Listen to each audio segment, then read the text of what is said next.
Ghost of Yotei takes place 300 years after Ghost of Tsushima, and that choice is better for the sake of the game's story. Having the game set so long after its predecessor allows Atsu to forge her own legend as the titular Ghost of Yotei in her own way. And within the game, that's exactly what you'll be doing, as the game is more about Atsu's own personal story of revenge rather than a story of repelling outside invaders.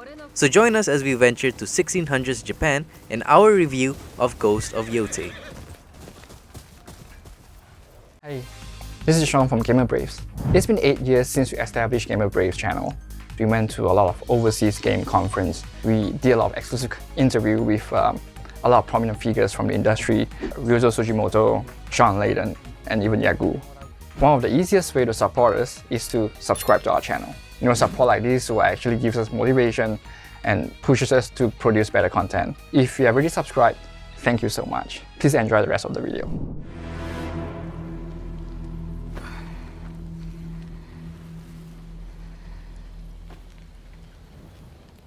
The story follows Atsu on her quest for revenge against the Yōtei 6, a notorious gang that murdered her family and tied her to a burning ginkgo tree, leaving her to burn. But as fate would have it, Atsu survived.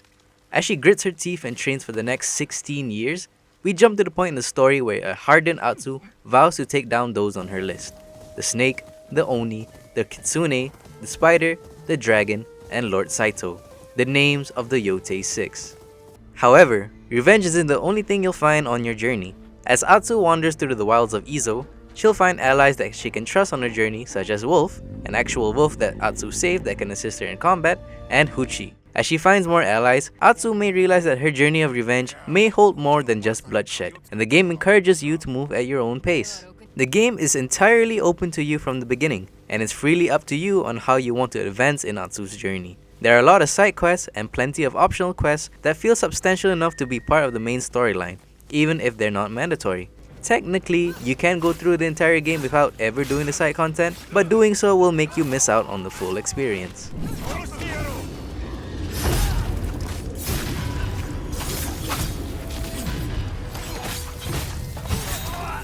As I played through Ghost of Yotei, there was a sense of familiarity to Ghost of Tsushima, and I mean that in a good way. Exploration, combat, progression, and other core elements stay relatively the same, but in this case, that's not a bad thing. Although the game is using the same formula, it feels more realized in Ghost of Yotei, turning an already great gameplay experience into something even better. The biggest difference Ghost of Yotei has from Tsushima is combat. Gone is the stand system that allowed you to use your katana for different enemy types. Instead, it is now replaced by an arsenal of weapons Atsu can obtain and use. Atsu is not like Jin.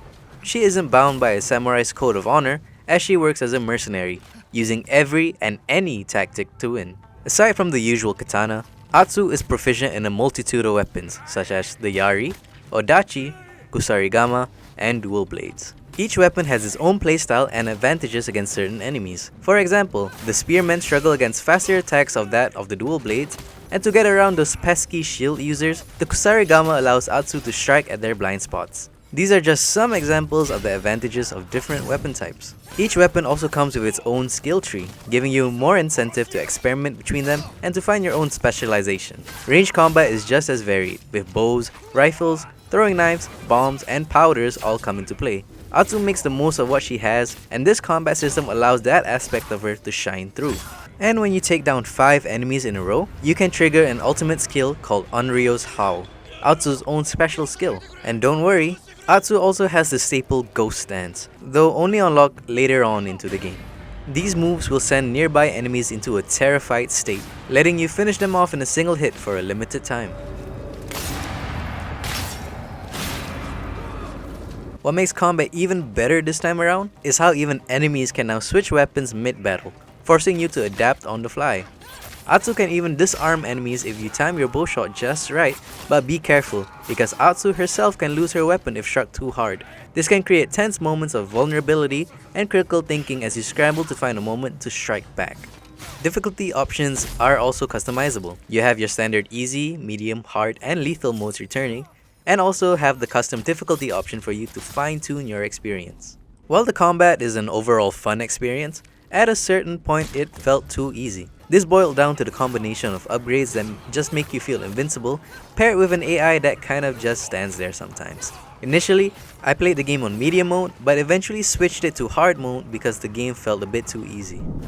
The game's progression works with Atsu skill trees, also known as techniques in this game. Just like its predecessor, you gain new techniques by discovering shrines scattered around the map, and every time you interact with a shrine, you're granted the ability to learn a new technique. The four main categories of techniques are Onryo, abilities that focus on assassination, survival, and range skills; Melee, abilities focus on each main weapon of the game; Revenge, a tree that focuses on additional abilities like horse-related upgrades and detecting enemies hidden by sound; and finally, Wolf, abilities tied to Atsu's wolf companion. The wolf technique is a little different from the rest because you don't gain them from the shrines. Instead, you gain these points from rescuing other wolves across the map.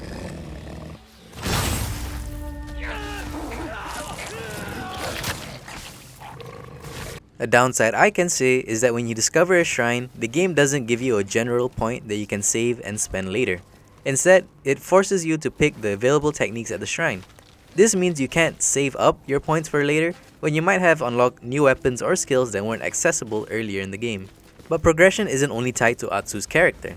Armor and charms also have their own progression system. Like the main Onryo armor set can be upgraded after completing the main missions that involve defeating the Yōtei 6. Charms also have their own progression system, like a charm that increases your maximum HP can be upgraded by discovering more hot springs.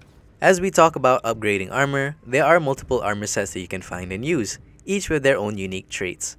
For example, the Bounty Master armor removes the normal parries but makes the window timing for perfect parries much more forgiving. Taro's armor, on the other hand, boosts health and resistance to fire and cold damage, making it more suited for survival-focused players. And for customization, dyes also make a return with a wider range of color variations, as well as NPC-specific vendors that sell specific color dyes return as well, to further reward your exploration.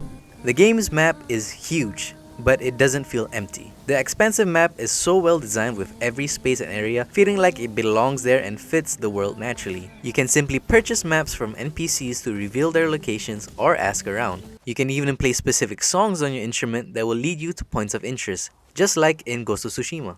The natural feeling of exploration allows players to feel more immersed in the game as you literally go where the winds take you. Each region also has unique environmental conditions, such as at Teshio Ridge, a snow-covered area at the northern part of the map. Occasionally, blizzards will sweep through the area and your max health will decrease as you brave through the storm. Personally, exploring these areas didn't feel repetitive at all. The change in environment and occurrences like the blizzard makes the world feel much more alive and engaging. Complementing the exploration is the new camping feature. This allows you to set up camp and rest almost anywhere in the world. There's a lot of benefits you can receive from camping, such as gaining temporary buffs from cooking, playing music, and it can even serve as a fast travel point.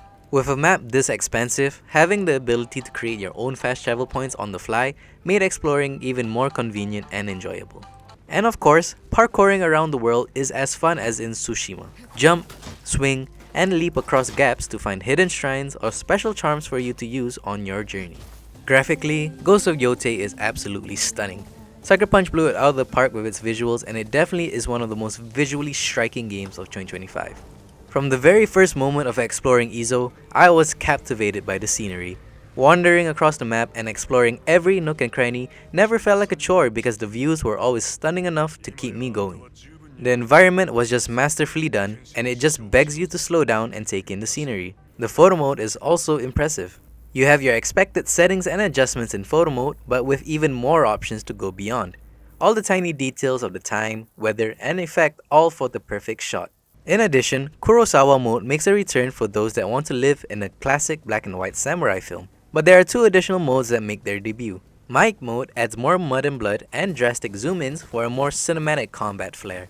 And Watanabe mode adds in lo-fi music for those that want to live out your Samurai Champloo fantasies. In terms of performance, the game runs well on PS5 with zero stuttering. Choose between 3 visual modes from graphics, performance, and ray tracing. Graphic mode runs at 30 FPS with a focus on graphical fidelity. Performance mode runs with an emphasis on smooth gameplay at a solid 60 FPS. And finally, ray tracing adds realistic lighting and reflections. However, it is closer to graphics mode but with occasional frame drops. At times, the animation can feel awkward, and rarely in cutscenes characters will clip through each other or walk off into the background mid-conversation. There are also moments when quest actions, like pressing R2, simply don't register, forcing a restart. These are minor issues we found and hopefully will be addressed in a day 1 patch prior to launch. Ghost of Yotei is a strong and visually stunning follow-up to an already beloved game. Atsu's story is an engaging and personal story that follows one's quest for revenge. But managing to mix in heartfelt moments, epic sword fights, and a world that constantly rewards you for exploration. The combat system is fully realized here with plenty of weapons to keep it fresh, and with side content that feels meaningful to complete and a breathtaking world to wander around. That said, small things do take away from the game. Unlock enough upgrades and the game feels a bit too easy.